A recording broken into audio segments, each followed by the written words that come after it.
There was a story once. I was about 9 years old, I think, and we lived in a large two-story apartment. Every day I was scared. I felt like someone was watching me. Or when I washed, I felt like someone was watching me. One time I woke up in the middle of the night and saw a very scary silhouette of a man with sharp horns outside the window. And it looked like he had a trident, but I don't remember anymore. He was behind the curtains, and outside the window he didn't move at all. Then I tried to fall asleep, but in the end it wasn't the end yet. I moved in with my grandmother because my mother started trying to earn good money again, and already at the dacha one day, I had a severe headache. Then when I managed to fall asleep, I woke up in the middle of the night and I was overcome with a strong panic. I ran to my sister. She was 17 at that time and lay down with her. Since then, nothing has happened, but I remember it as a nightmare. Sorry for such a terrible translation. I just don't speak English. There's a few that somehow traumatize me. Like one example is that whenever I hear someone creaking old floorboards in another room, or floor of my 50s house, with no other human noises, I go into freeze mode. When a roomie stands by the door waiting for a delivery, creaking the floor, I feel so scared every time. Rational thought barely touches it. The event happened over 20 years ago at a friend's house I used to hang out. It was unexplainable footsteps pacing outside a closed bedroom door for 45 minutes that imprinted on my nervous system. It was like having a stalker standing outside my door that would walk away sometimes but come back, pace back and forth, then stand and creak the floor for agonizing very long minutes. Eventually I passed out in fear. Same apartment. I was grabbed while doing dishes, washing a large sharp knife, and nearly sliced my hand open due to the surprise factor. I'm extremely careful now washing knives, like normal careful at 10x. It's annoying to feel so nervous every time. The last event at that apartment, I saw a CD fly across the room, and it made a dent in the wall next to my neck. The guy I was flirting with looked at me with giant shock, and without word to anyone, we fled the party that night. All the other paranormal stuff was just stories to me. I was scared, sure, but it passed. But that place marked me. It was clearly a dangerous thing that wanted to create fear, panic, and injury. Each story showed an intention that's intelligent and ugly. I still wonder about that place. Last year, I had purchased a parcel of land in Yoruba Linda that had 2 houses on it, one of which was built in 1912 and the other in 1916. Both needed to be completely remodeled and were old, spooky, and fallen apart. So we started the project on one of the houses and got some good progress in, while the other one was left untouched. After months of renovation and hard work, my brother and I decided to hang out around the property one night. We were just drinking beers and sitting out looking at the property into the darkness. Mind you, we had the power off to the property so we could work on the houses. Before you know it, it's 2 a.m. and we're still just drinking beers and talking about anything and everything from past to present to future. As we're sitting atop the hillside of the property looking down at the houses, the lights all come on in the untouched old spooky house. Our hearts completely stopped.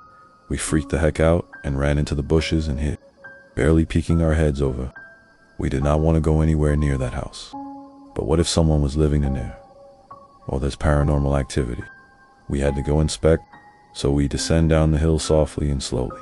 I lead the way to the side door, heart racing and body quivering. I slam open the door and say, "Who's in here?" No response, of course. We begin to slowly clear the house and try to make our way through the spider webs. We saw that there was nothing in the house, so we left the property, terrified and sobered up from all the fear. I tried to figure out what happened that day, and come to find out our electrician had called to turn the power back on to that house to do some testing. Relieved for sure, but still haunts my brother and I. No clue why Edison turned back on power to that unit at 2 a.m. The spookiest place I've been to in Orange County is the Theater Auditorium at Santa Ana High School.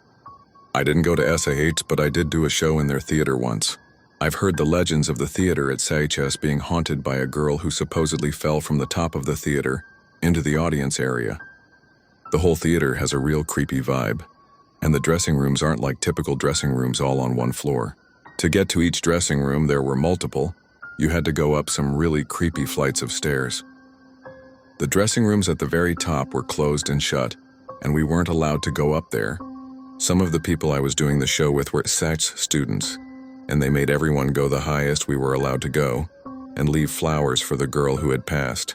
I guess there's a legend that she'll ruin your show if you don't pay respects beforehand. They were firm believers, and I guess had seen what happens when you don't. The whole thing could have just been made up, but I felt so spooked the entire time I was there. I'd be backstage alone and would feel someone watching me, or hear whispers at random times. It could have been all in my head, but I do genuinely believe that theater and school in general is haunted. It's been around for 135 years.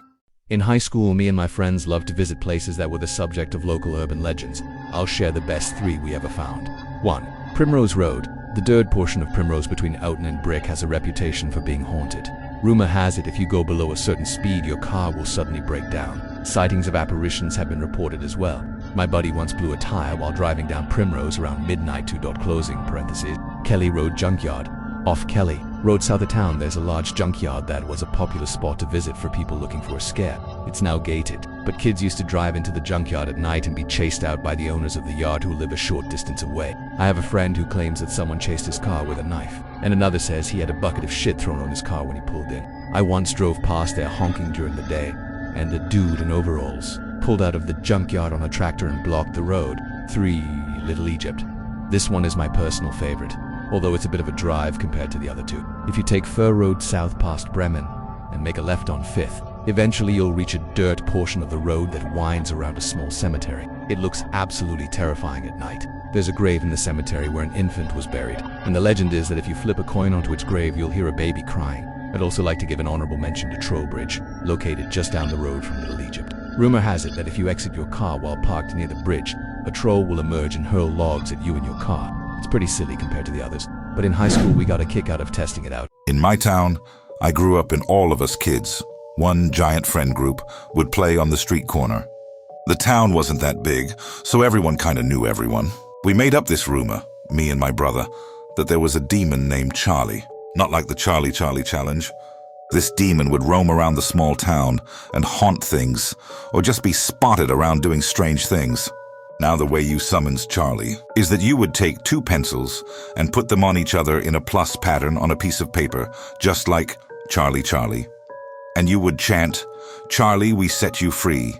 Take our hearts and wander thee."